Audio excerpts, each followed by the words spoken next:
Halo semuanya, Assalamualaikum. Perkenalkan, nama saya Najwa Husna dengan NIM 23090960004. Saya sekarang sedang menempuh pendidikan di S1 Arsitektur Fakultas Teknik Universitas Mula Warman, Samarinda. Pada kesempatan kali ini, saya akan menyampaikan beberapa hal yang sudah saya pelajari atau sudah saya tahu dari mata kuliah pengantar arsitektur selama 3 bulan ini. Yang pertama, arsitektur. Arsitektur itu berasal dari bahasa Yunani yaitu arkitekton. Lalu, arki itu artinya yang pertama, yang mengatur atau yang memerintah. Lalu, tekton merupakan pembangunan. Lalu, menurut para ahli atau pakar, arsitektur itu ilmu tentang merancang bangunan yang meliputi keindahan, kekuatan, utilitas atau fungsi yang mempertimbangkan aspek manusia atau psikologi, sosial, dan budaya. Jadi, yang saya dapat di sini, arsitektur ini adalah suatu ilmu yang tidak terikat pada apapun. Dia fleksibel dan mempelajari banyak hal. Lalu, sejarah arsitektur ini, arsitektur itu muncul dengan seiring berjalannya peradaban manusia dan terus berkembang sampai sekarang.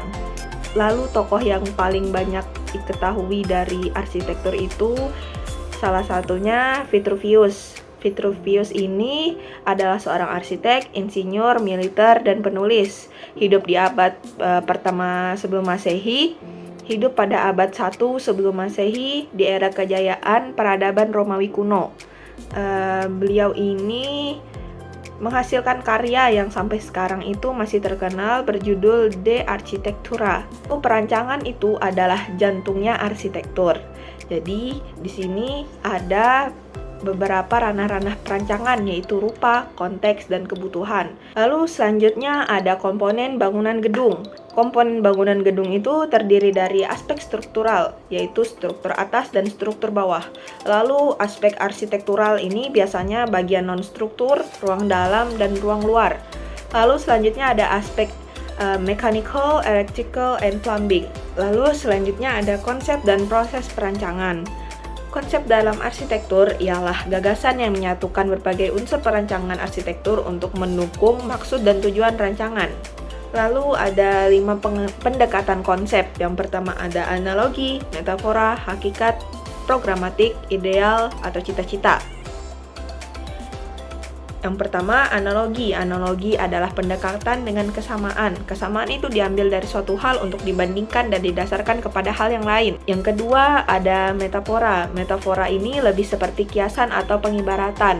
Metafora ini adalah perumpamaan implisit, berbeda dengan analogi yang perumpamaannya itu adalah eksplisit.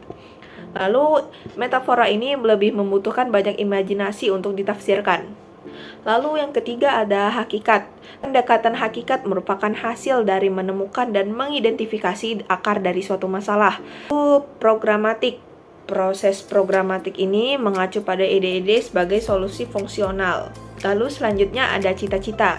Berbeda dengan kategori sebelumnya yang menuntut arsitek untuk lebih melihat ke dalam permasalahan untuk menemukan konsep yang sesuai.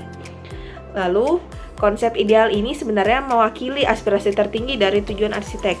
Lalu selanjutnya ada proses perancangan. Proses perancangan ini adalah sebuah eksplorasi berupa serangkaian tindakan yang dapat dilakukan oleh arsitek untuk menghasilkan ide dan mengaktualisasikannya ke sebuah rancangan. Seringkali ide-ide ini bersifat spontan, namun harus ditindaklanjuti dengan pencarian data dan referensi, analisis, dan transformasi desain. Lalu selanjutnya ada teori-teori perancangan. Yang pertama ada proses desain kotak hitam atau yang biasa disebut dengan black box, lalu proses desain kotak kaca atau glass box, lalu proses desain rasionalistik, dan proses desain argumentatif. Baik, sekian penyampaian dari saya, semoga bermanfaat. Terima kasih sudah menonton. Dadah!